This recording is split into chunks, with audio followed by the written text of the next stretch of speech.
Very good afternoon to all of you, how are you. मैं उम्मीद करता हूँ आप सब लोग ठीक होंगे और लेट के लिए माफ़ी चाहता हूँ। आगे से लेट ना हो, मैं कोशिश करूँगा। चलिए हम लोग लेट ना करते हुए फटाफट समझते हैं। Lecture number 17, interjection. इंटरजेक्शन क्या होता है हमारा? अगर हम इंटरजेक्शन की बात करेंगे, है ना, देखिए इंग्लिश में इंटरजेक्शन बहुत ही इंपॉर्टेंट पार्ट होता है। अगर हम कोई भी बात को कहते हैं किसी भी भाषा में, चाहे इंग्लिश में कहें, चाहे हिंदी में कहें, चाहे किसी भी भाषा में कहें, तो उसमें एक फीलिंग आता है, एक एक्सप्रेशन आता है। तो फीलिंग और एक्सप्रेशन को यूज करने के लिए जो जिस शब्द का यूज हम लोग करते हैं उसी को ही हम इंटरजेक्शन कहते हैं। इंग्लिश में बोले तो एक्सप्रेस और फीलिंग्स को हम लोग एक्सप्रेस करने के लिए जो शब्द का इस्तेमाल, जो वर्ड का इस्तेमाल हम लोग करते हैं उसी को ही हम इंटरजेक्शन कहते हैं। तो इस तरह से हम कह सकते हैं कि an interjection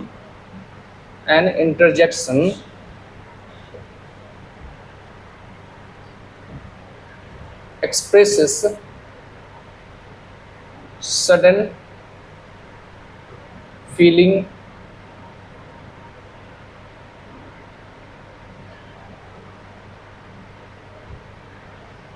फीलिंग्स, ऐसा कर सकते हैं कि ये फीलिंग्स जो हमें बताता है उसी को ही हम लोग इंटरजेक्शन कहते हैं।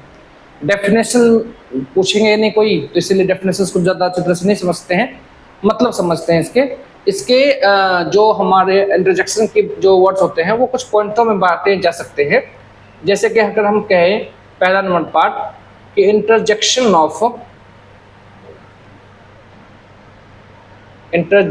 ऑफ जॉय, यानी जब खुशी का फीलिंग होता है तो उसके लिए मैं किस किस वर्ड का इस्तेमाल हम लोग करेंगे। जैसे कि हमें फीलिंग होता है तो क्या कहते हैं हम लोग, और याद रखिएगा इसमें एक्सक्लेमेटरी साइन जरूर लगेगा। ये अगर किसी शब्द के साथ एक्सक्लेमेटरी साइन लगा हुआ है तो इसका मतलब यही है कि वो इंटरजेक्शन है। आप लोगों को लिए पहचानना बहुत ही इजी है कि अगर किसी भी वर्ड के आगे ये वाला साइन लगा हुआ हो, एक्सक्लेमेटरी साइन, तो इसे कहते हैं हम लोग इंटरजेक्शन, है ना।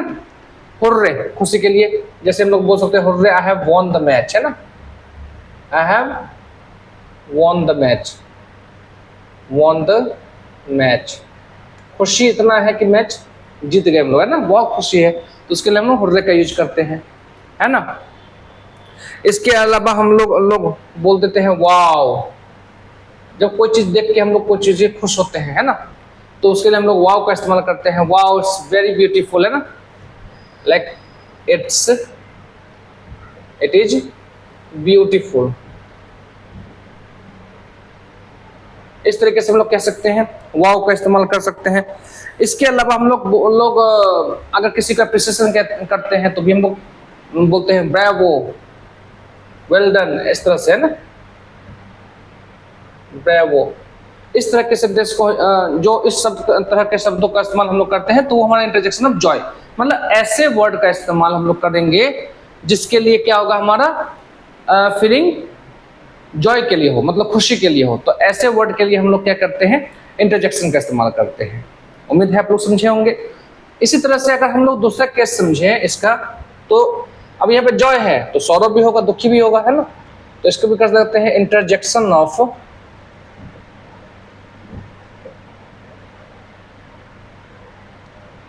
सौरव। जब हमारा क्या होता है, दुख का बोध हो, है ना, जब हमारा किसी सेंटेंस को बोलते वक्त अगर हम लोग उसकी फीलिंग दुख में, मतलब सौरव में अगर हम लोग क्या बोलते हैं, एक्सप्रेस करें, तो उसको हम लोग बोलते हैं इंटरजेक्शन, है ना। जैसे कि हमारा हो जाएगा अल्लास, हम लोग दुखी के लिए बोलते हैं और ये फीलिंग ले लेता है, ऐसे बोल देंगे अल्लास हिज डेथ, है ना, मर गया।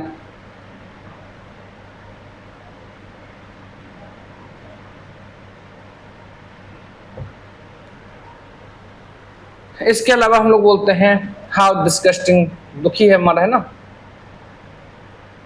ऐसे हम लोग बोलते हैं ना, हाउ और डिस्गस्टिंग आगे लगा देते हैं।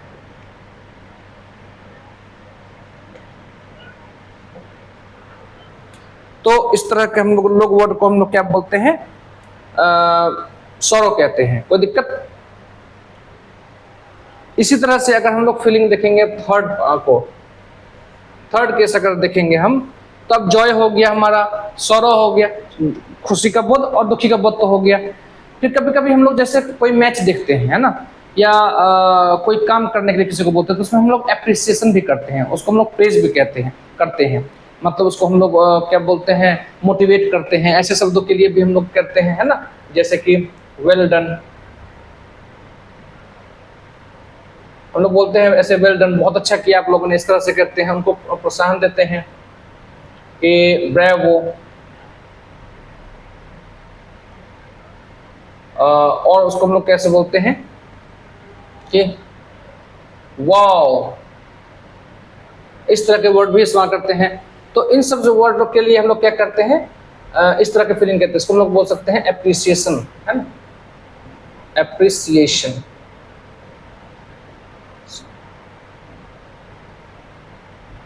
है ना, एप्रिसिएशन के तौर पर भी हम लोग इसका वर्ड का यूज कर सकते हैं।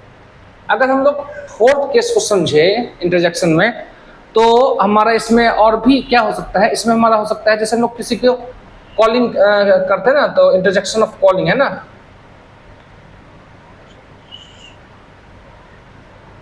कॉलिंग।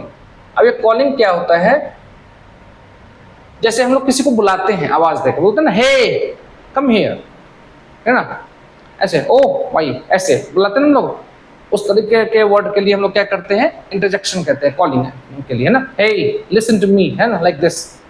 तो हम लोग इसमें ऐसे लिख सकते हैं, हे, दूसरे लिसन, इस तरह के वर्ड के लिए हम लोग क्या करते हैं, इंटरजेक्शन ऑफ कॉलिंग कह सकते हैं। इसी तरह से हम लोग पांचवा अगर केस समझे, तो हम लोग ये भी कह सकते हैं कि इंटरजेक्शन ऑफ पेन भी होता है हमारा, है ना,